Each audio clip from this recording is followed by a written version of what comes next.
한인사회 역시 올 한 해 수많은 일들을 겪었습니다. 한인들의 눈과 귀를 끌어모았던 화제의 뉴스들을 정리했습니다. 올해 20대 총선 재외선거에서는 처음으로 공관의 지역에서 추가 투표소가 설치됐습니다.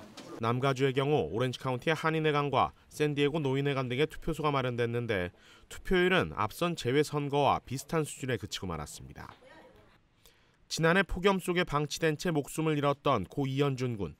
캘리포니아주는 올해 스쿨버스 내 안전지침과 불이행 시 처벌을 강화하는 이른바 고 이현준 군 법안을 발의했습니다.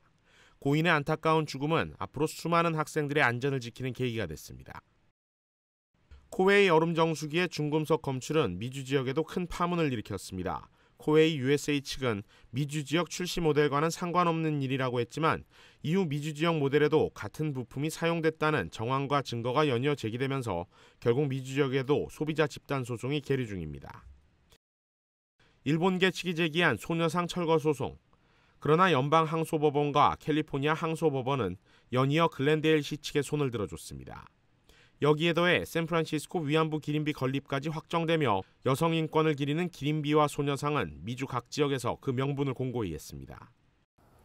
샌버나디노 카운패스 지역 블루컷 산불은 이 지역에 모여 살던 한인들에게 엄청난 타격을 입혔습니다.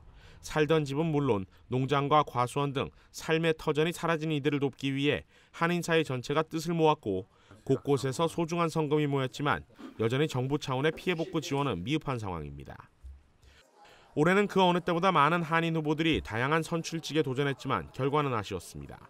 영킴 가주 하원 의원은 재선에 실패했고 가주 상원에 도전한 강석희 전 얼바인 시장과 제인킴 샌프란시스코 슈퍼바이저도 낙선의 고배를 마셨습니다. 실제 표차가 얼마 나지 않은 접전을 벌였기에 더욱 아쉬웠습니다. 그나마 최석호 얼바인 시장이 주 하원에 입성하며 명맥을 유지했습니다. 어렸을 때 미국에 왔지만 미국인으로 살 수 없었던 입양인. 지난 11월 17일 애덤 크랩서는 가족을 놔두고 38년 전 떠나온 뒤 한 번도 가본 적 없는 한국으로 추방됐습니다. 그리고 이는 올해 한인사회가 다시 입양인 시민권법 통과 목소리에 힘을 싣는 계기가 됐습니다. 도산 선생의 초기 정착지이자 미주 한인사회 형성, 그리고 독립운동의 초석이 된 곳, 리버사이드 시의회가 최초의 한인촌 파차파 캠프를 정식 사적지로 인정하며 한인 이민사에 큰 획을 그었습니다. 도산기념사업회 측은 내년 현판식과 함께 2세 뿌리 교육을 위한 사업 준비에 나설 예정입니다. LA 총영사관이 올해 새로운 신분증을 발급하면서 오랜 기간 힘들었던 한인 서류미 비자들의 운전면허증 취득이 가능하게 됐습니다.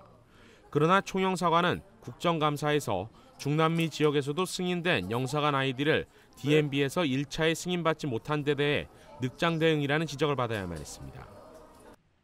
한인 사회의 소중한 자산을 낭비하고 있는 한미동포재단 사태 해결은 결국 해를 넘어가고 있습니다. 앞서 총영사관이 적극 중재에 나서며 한인회와 윤성훈 씨 양측이 건물 관리 기금을 위탁 관리하는 데 합의했다고 발표했지만 이후 이행은 여전히 답보 상태입니다.